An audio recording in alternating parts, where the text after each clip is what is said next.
Ma'am కొన్ని ఫ్యామిలీస్‌లో ఏదైనా కానీ పేరెంట్స్ మీద తోసేసి పుట్టింటి వాళ్ళతో మాట్లాడుతుంది. లేకపోతే వాళ్ళతోనే ఎక్కువ టైమ్ స్పెండ్ చేస్తుంది. నీకు పెళ్లి చేసుకున్నాక కూడా పుట్టింటి వాళ్ళ మీదే ఉంటుందా?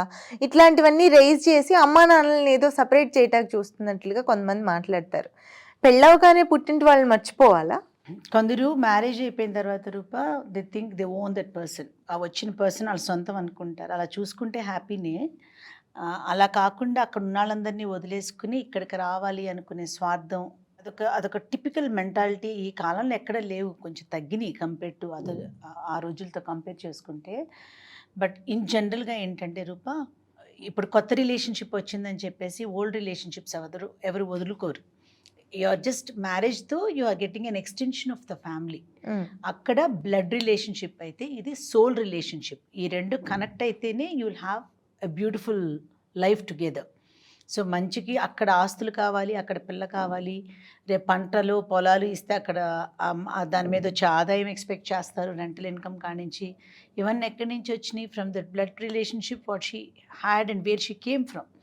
సో ఆస్తులు అవన్నీ కూడా పక్కన పెట్టేస్తే ఈ మనిషి పార్ట్ ఆఫ్ మై ఫ్యామిలీ అని అనుకోవాలే కానీ షీఈ్ ఎంటైర్లీ మైన్ అని అనుకోకూడదు. ఇది అమ్మాయికి సంబంధించింది అని అనుకుని నేను ఇట్లా ఆన్సర్ ఇస్తున్నాను. ఇది అబ్బాయి అయినా అమ్మాయి అయినా ఇద్దరు set of parents are going to be and add on to the existing రిలేషన్షిప్పే కానీ వాళ్ళని వదిలేసుకుని వీళ్ళ దగ్గరికి రావట్లే మనం. అండ్ ఇప్పుడు మ్యారేజ్ చేసుకున్నా కూడా అబ్బాయి కానీ అమ్మాయి కానీ వాళ్ళ పేరెంట్స్కి డెఫినెట్గా రెస్పెక్ట్ ఇస్తా. కొత్త set of opposite side spouse పేరెంట్స్కి కూడా అదే రెస్పెక్ట్ ఒకటే కాదు, value in all the means like making the part of everything ఇస్తూ ఉంటే వాళ్ళ స్పౌస్ కూడా దే విల్ ఫాలో దట్.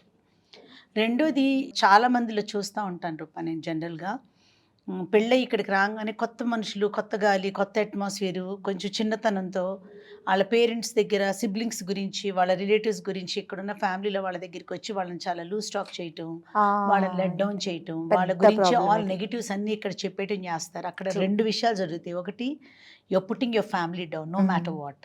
అక్కడ ఉన్న వాళ్ళ గురించి నువ్వు ఎగ్జాజరేట్ చేసి ఇక్కడ చెప్పినప్పుడు వాళ్ళ మీద వీళ్ళు ఇవ్వాల్సిన రెస్పెక్ట్ నువ్వే ఇవ్వనప్పుడు వాళ్ళు ఎలా ఇస్తారు? అంతే కదా. కొన్ని ఫ్యామిలీస్లో ఇవి గొడవలు అట్లా కొన్ని ఏదైనా వచ్చినప్పుడు ఇప్పుడు మేము మాట్లాడిన మాటలన్నీ కూడా అప్పుడు స్క్రీన్ మీదకి వస్తాయి. మీ అమ్మాయే చెప్పింది మీ గురించి, మీ అమ్మాయే వాళ్ళ సిబ్లింగ్స్ గురించి చెప్పింది, she doesn't have respect for you, ఇవన్నీ తీసుకొచ్చి ముందు పెడతారు. సో అక్కడ రిలేషన్షిప్ డ్యామేజ్ అయితే అవ్వదు, ఎందుకంటే వాళ్ళ బిడ్డ కదా. రిలేషన్షిప్ బ్లడ్ రిలేషన్షిప్ డ్యామేజ్ అవ్వదు, కానీ it hurts them which is not worth it.